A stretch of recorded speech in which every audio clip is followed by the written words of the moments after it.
There comes a moment in life when everything feels like it's moving around you, people progressing, achieving, shining, and you feel stuck in the shadows. You smile for others, but inside, you're wondering if your time will ever come. You've done the right things. You've tried your best. Yet somehow, you feel overlooked, buried under responsibilities, silenced by pain, and hidden from the spotlight. But let me tell you something powerful. You are not forgotten. You are not disqualified. You are not lost. You are hidden.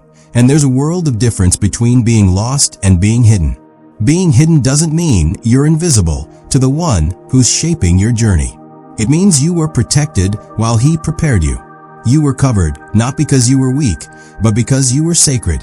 The world didn't see your tears at midnight, but heaven did. No one noticed the sacrifices you made when no one clapped. But those quiet choices were never wasted. You weren't left behind. You were being refined. The fire you walked through didn't destroy you. It purified you. The pressure you endured didn't crush you. It built strength the surface world can't see. And now, the time is coming, not for a new version of you, but for the real you to finally rise. The version of you that's been growing underground like deep roots in a storm. And when those roots break the surface, they don't just bloom, they transform landscapes. You see, the journey wasn't about looking impressive to others. It was about becoming unshakable. When Jesus walked among the people, he didn't run after the spotlight. He wasn't trying to gain popularity. He didn't chase stages. He walked through deserts, through storms, through suffering. Why?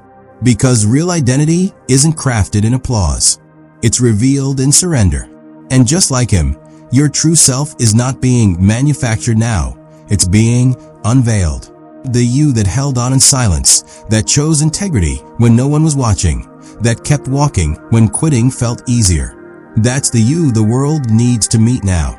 And if you're still wondering why your journey has been so intense, so private, so painful at times, it's because you weren't being prepared for a moment. You were being prepared for a mission.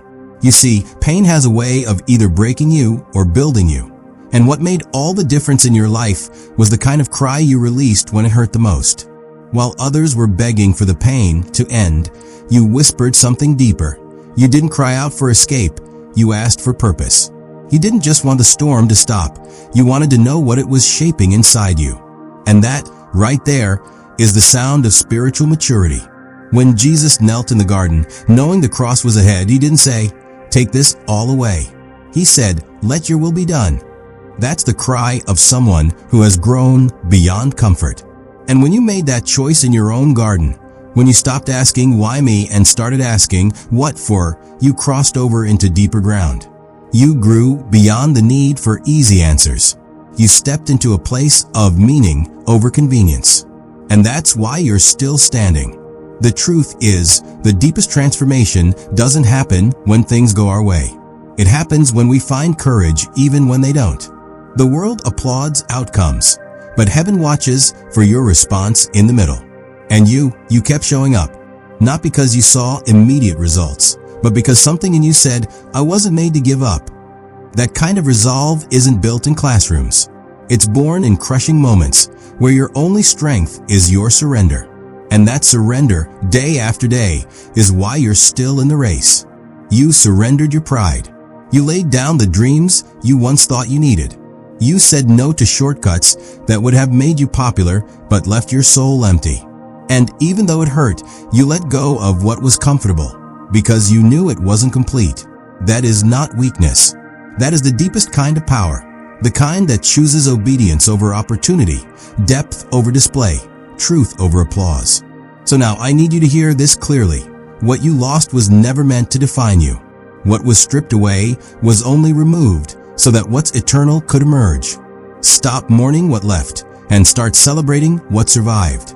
Every time you felt something being taken, something deeper was being given. You were being emptied not to be abandoned, but to be filled with something greater, something no one can take from you. You were not left behind. You were being aligned with something so much bigger than comfort, your calling. Others saw your process and misunderstood it. They saw delay and called it failure. They watched doors close and assumed rejection. But you were never being rejected.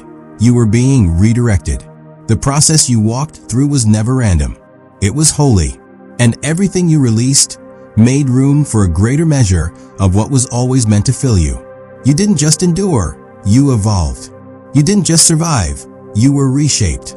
And what's coming now isn't a reward for performance. It's a release of what's been forged in silence. So when you walk forward now, walk with your head held high, not in arrogance, but in awareness. The fire didn't burn you, it built you. The silence didn't kill you, it matured you. The stripping didn't leave you empty, it made space for power. You are stepping into a season where your life won't just reflect success, it will reflect substance. And people will feel it. They won't always understand it, but they'll know it's real. Because what you carry now wasn't taught, it was lived. You are not rising just to be seen. You are rising to be sent. And what you're about to carry isn't light, it's weighty. But it's holy. And that weight will rest well on your shoulders, because they've been strengthened by years no one clapped for. You are ready, not because it's easy, but because you've been emptied of all that would have held you back. And now what fills you is not fear, not ego, not performance, but purpose.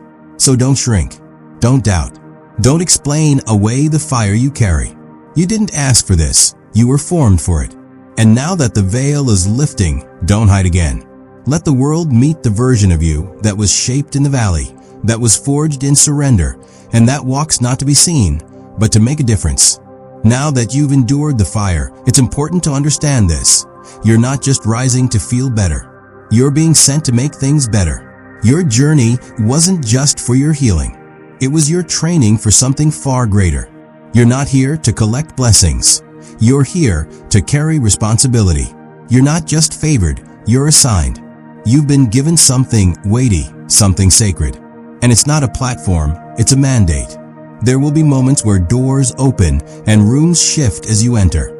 But not because of your charm or your confidence. It won't be your voice that changes the atmosphere.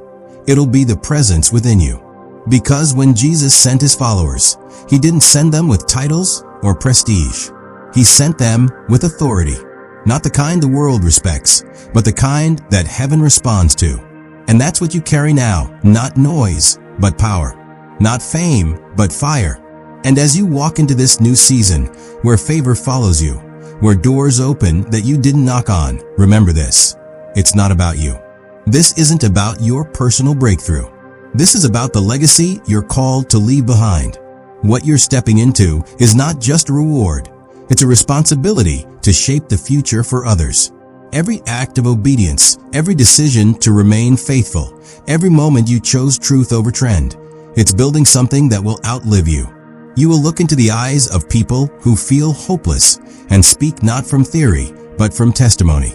You'll walk into rooms not needing to prove yourself, but simply offering peace that can't be explained. And it won't be forced. It won't be flashy. It'll be real because you lived it.